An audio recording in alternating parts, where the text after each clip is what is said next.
And welcome, everyone, to the Donovan Live postgame show right here on WKYC's Facebook Live. I'm Dave DiNatale with Jim Donovan. And at least for now, Jimmy, I think law and order when it comes to the Pilot Flying J and its connection, of course, to the Cleveland Browns, it might be starting to kind of wind down a little bit after today. You know, if you didn't hear, and you can read about it right now at WKYC.com, the former president of Pilot Flying J, Jimmy Haslam's right-hand man, Mark Hazelwood, found guilty. I think it was a total of 4 counts that he was found guilty of. 2 others were also found guilty. One of the defendants was cleared of all charges. What was your, I mean, it's one of those things that, again, it involves us to a degree because of the Haslam-Browns connection. So in a sense, I'm kind of glad it's winding down. And I'm sure they are. Yes. I think it's been a distraction. Yeah. And I think personally to them, it's been a big distraction. And it's been a major problem for them because before the Browns, it was Pilot Flying J, and that was and that still remains the family business. And you know, they got the Browns because of the success of Pilot Flying J and the wealth that they accumulated there. And then to have that happen almost 5 years ago when that raid happened, you know, I think I think it's taken a toll on them. And it's something that it has to always be in your mind. I mean, what is going on? If only because it's your company and it's being, you know, it's being presented in a bad way that they, as they can say now, and as they have said, I mean, we found out we had some bad people working for us, and that's discouraging and in some very high important places. It does seem though like there is now, you know, that this case is closed. I think that the various attempts to get this, you know, called a mistrial or claimed a mistrial, I think have been, you know, qualmed and silenced by the judge in the case. So, you know, I think that I don't know when there'd be sentencing. It looks as though that's going to be down the road a while, though. Yes. Maybe towards the summer, right? June. I think June 27th.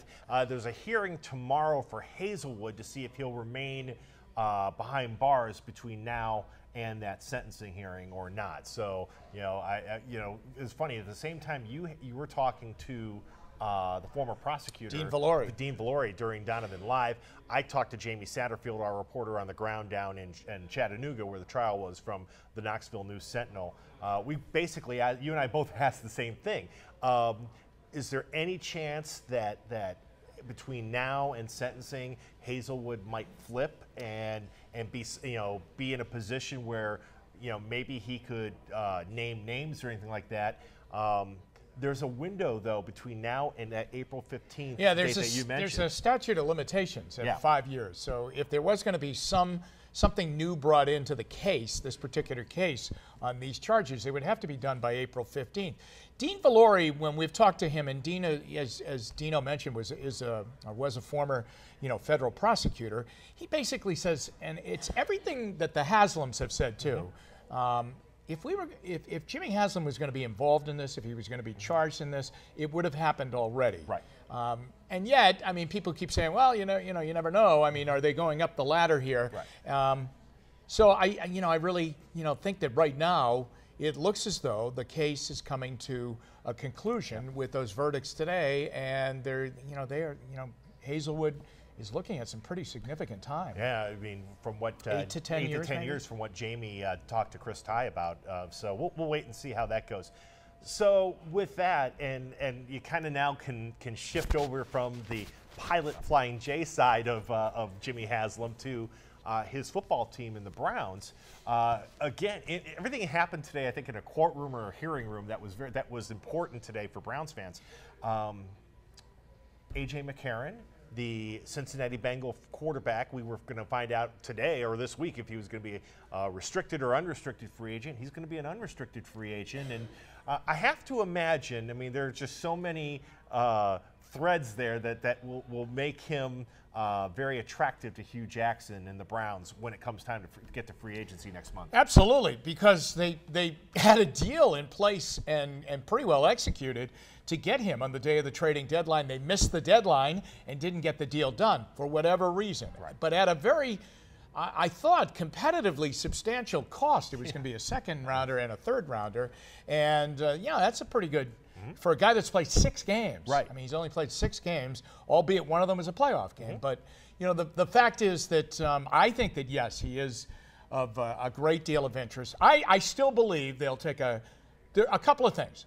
I think they were disappointed that they didn't get involved, that Alex Smith didn't give them more of a shot. Yes. But here's the thing, Dino. I think that Alex Smith really drove, once it was known that the Kansas City Chiefs were going to trade Alex Smith, they allowed Alex Smith to be a part of the deal. And the deal was, I want to get a long-term contract. Right. And I'd like to go to a good place. Mm-hmm. So there's no question that John Dorsey and the Browns were part of maybe 4 other teams and then the Redskins that were involved in the possibility and the framework of making a deal. But the Browns, I think, are disappointed that Alex Smith maybe didn't take a look inside of them a little bit more. Now, the contract extension, I don't think the Browns wanted to get involved in those numbers, or whether it be the total number of what the payoff was going to be on the contract or the number of years that was going to be involved in the contract. So that's where I think the hurdle was for them. It was too high to get over. So Alex Smith really got an opportunity to get a deal, and a very wealthy deal, very good deal with the Washington Redskins. So he's out of the table, and that was a disappointment.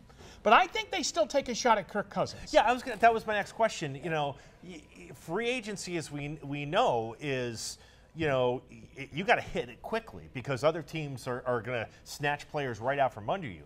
Do you still make the attempt at Cousins? Oh, yeah, I think so. Because, of course, the fear is you go after Cousins, you maybe get in a negotiation, and then McCarron goes, let's say, to Minnesota, and then you're left with potentially no quarterback. Yeah, I mean, the quarterback market is, I think at some point it's going to get more crowded. Yes. Okay? And there are going to be some more names in it. And there could be all 3 of the quarterbacks in Minnesota could be a part of the free agent quarterback pool coming up in a couple of weeks when the new business year opens up in March. So, yeah, I think you take a run at Kirk Cousins. Do I think that they say to themselves, well, we always know we got A.J. McCarron? I wouldn't advise that because I think that, you know, the market can run by you, and they still need a quarterback. Yes. And their plan is to get a veteran quarterback or an experienced quarterback before they deal with what they're going to do in the draft, which I still believe they are going to go get a quarterback at number 1. Now, that may change if they got Cousins. You know, but I think anyone else, they would still be in the market to go get a quarterback at number 1. Right. Now, and then you think about it, you're trying to solve that quarterback. There are going to be other, I mean, keep in mind the Browns, and it'll be interesting how John Dorsey does this, because the Browns traditionally, you have to go back to really to Banner, the first year of Banner and Lombardi, to find a regime that really went hard after free agents. I mean, remember they had like Desmond Bryant on day 1, and right. They signed like 4 guys, I feel like, on day 1. Paul Kruger. Didn't they get Paul Kruger? Yeah. And the last couple of years, it's kind of, you know, there's just been kind of a pullback a little bit, I think, with the analytics, you know, crew. The Browns last year was, but you know, last year was there were hits and there were misses, and the misses, you know, show a sign of inexperience. Kenny Britt, anyone? Kenny Britt, and also the Pryor situation. Yes. I mean, you know, I know Pryor didn't have a good year in Washington. I really think he would have had a good year here. Okay, I think he would have had a good year here. I think he clicked with Hugh Jackson. I think he clicked with Al Saunders. I do too. Okay, his receiver coach. And I think that they had put so much work into him from the year before and saw some really good results. And I think that they envisioned that they were going to have him and that they would, and still with Josh Gordon being out here, okay, at that time and not knowing what was going to happen, they still had something to work with. So, yeah, I mean, would they have rather had Pryor than Britt? Yes. I think the coaching staff would have. Yeah. Now, I don't. So you have a miss there. But then I think they were very, very proud of what they did when they got Zeitler and they got Treader. Yes. And they redid the contract of Batonio and they brought him in there. And then they got the later guys like McCourty. And that didn't happen right away. That's, you know, to Sashi Brown's credit that they stayed patient and stayed active looking. I just wonder if they're going to be, maybe Dorsey might be, because let's be honest, they need to get wins and they need to fill a lot of holes. Now, of course, they're going to have the draft, but they need some experience. Yeah, they were too young. You know, there's just no doubt about it. And I think when they do their season, and they've already done it, their season review of what happened last year, I mean, they got beat by teams, but they got beat by their youth, and it was in critical positions. I mean, it was, you know, it was at tight end, and when they wanted to involve the tight end, you know, it was at quarterback where, you know, everybody has to have a good quarterback. That's right. It was at safety where, you know, Peppers ended up playing out of position. Yep. You know, I mean, it was just really, you know, Myles Garrett was really the only, I would think, the only plug-and-play young guy that should have been in there as, you know, as much. Probably Peppers, but in a different role. Yes. But these other guys, I mean, there was really, in a real world, on a real NFL team, there's no way Deshaun Kaiser should have been starting at the beginning of the season. But he was here. So they need some experience. Yes. And they need it not only in quarterback or at quarterback, they need it in a couple of other key spots. Right. All right. So, again, A.J. McCarron will keep an eye on that situation. I can't believe we're Who do you think would be in the market, other than us? Yeah. Who else would be in the market The for first A.J. McCarron? the first team I saw when I was kind of looking at that was Minnesota. But the only reason that would make sense to me is if they were jettisoning at least 2 of the 3 quarterbacks. You know, but that was Ian Rappaport of NFL Network. Is he drawing a Mike Zimmer connection there? Yeah. Okay. Yeah. Well, I mean, you know, I think that McCarron would look at this situation and look at it. I mean, if I was looking at it, a couple of ways. He's going to make a good buck. Yeah. Okay, if he came here. Number 2, he's got Hugh Jackson. Right. And I know now Todd Haley's here to run the offense. But that's not a bad guy to have, too. Right, I mean, exactly. that's a guy that's going to coach you and coach you hard, but is probably, if they get the right pieces in the right spots, he could give you the opportunity to be part of a pretty young but exciting offense that's going to be on the uptick. And it's a pretty good offensive line. Yeah. And maybe I'm underselling it. It might be better than pretty good. Yeah. Well, especially if we find out that Joe Thomas might be coming back. And by the way, Joe Thomas, again, is on social media, pushing Kirk Cousins Yeah, because, today. and that would tell me, wouldn't it tell you that Joe Thomas is leaning towards playing? Yes. Todd Haley, in his meeting with the media yesterday, when someone said, have you talked to Joe Thomas? And can't talk football, right? Isn't that the new collective barrier? They can say, hi, how you doing? Right. And he said, well, I see Joe in the weight room all the time, and I just go, hey, how you doing? It's good to see you. It's good to be here in Cleveland. You know, you're a great player. But it just seems to me that Joe, you know, and he's openly recruiting. Yeah. You know, a quarterback. And in this case, it's not like just making. I mean, he's got like 10 letters of intent inside his shirt to pull out to get a guy to sign here. I mean, he is really. It was you know, a couple of weeks ago. It was just kind of a hint or whatever on a podcast or whatever. I mean, he's like you said. I mean, he's like Jim Harbaugh, man. He's ready to bunk out in Kirk Cousins' place and try to get him to stay. Well, every little bit helps. Well, and I'm with you, by the way. I think if you're to really make a strong pitch to Kirk Cousins, and I mean, I'm sure John Dorsey and Hugh Jackson could do it. But there's nobody I would rather have in that room to sit down with Kirk Cousins than Joe Thomas. Yeah. As to why. And I'm sure Kirk Cousins work. would say pretty quickly to him, well, I might be in, but are you in? Right. Are you going to be here? Right. Because if you're not here, now that offensive line changes. Exactly. That offensive line that I said might be better than pretty good, becomes a pretty worrisome at the left tackle spot. Right. So that's all coming up. The Combine's coming up as well. February 25th. February 25th. So we've got a little over a week for that. And, I always think about this time of year, it's like, well, Super Bowl's over and you start looking at next year. But now's the time you start hearing the mock draft. The mock drafts come out. Now's the time that you start to be able to read tea leaves a little bit about how teams are going to be looking from the Combine to free agency and beyond. We're almost at that stepping stone point.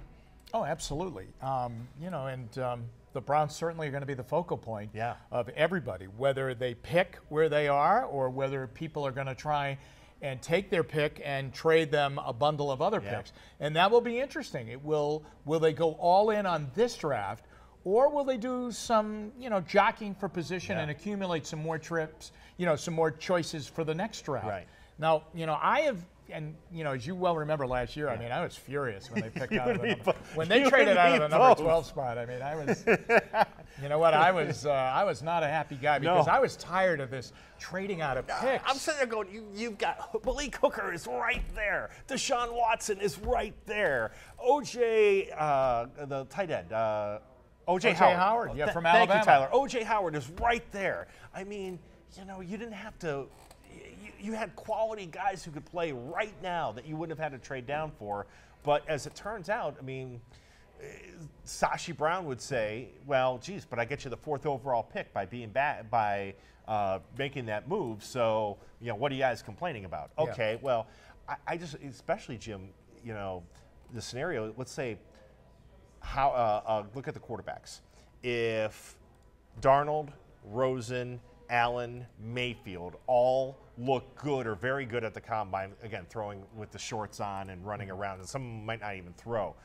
Or as we get to pro days, that's when I think that people are going to really call on the Browns, because then all of a sudden people get really desperate for the quarterback, and then desperation means, okay, well, what will you take for that number 4 pick? What will you take? Will you take 2 1s or whatever? So I'll be curious to watch how the performances of all these quarterbacks are evaluated, as you know, and how needy teams are going to be.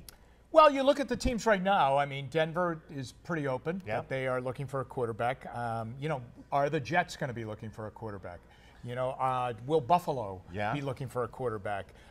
You know, you take a look at you know, some other teams that might be, you know, in the hunt. Arizona, you know, looking for a quarterback.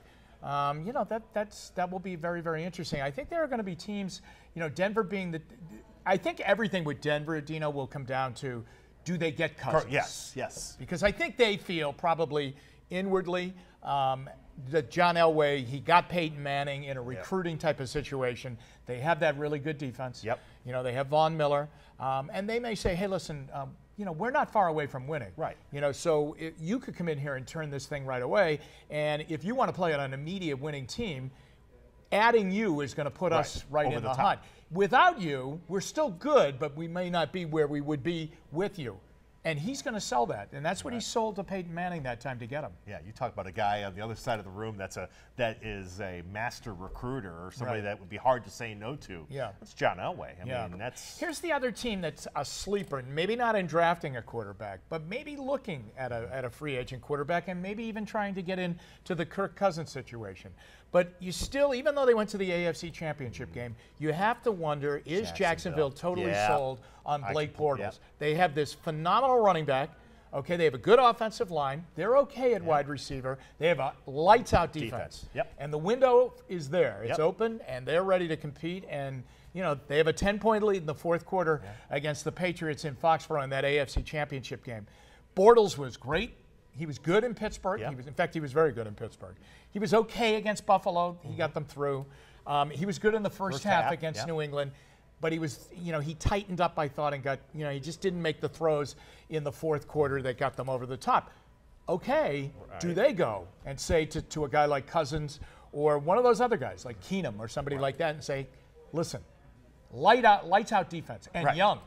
Really young and really good. Okay, great running back. Come on in and fill it out for us. And we'll beat New England the next time. You can get us over the top. It's going to be, folks, I'll tell you, it's like we said, right now it's kind of a bit of a calm before the storm, and it's going to get fun and interesting very, very quickly in this NFL offseason. Jimmy? But first, the second round of the slalom. First, the second round of the slalom. We're going to go watch Michaela as she's out there on the slopes. All right. Have a good weekend, my friend. We'll see you back here next week. We'll see you back here again next week as well. Thanks, everybody, for watching the Donovan Live postgame show here on WKYC's Facebook Live.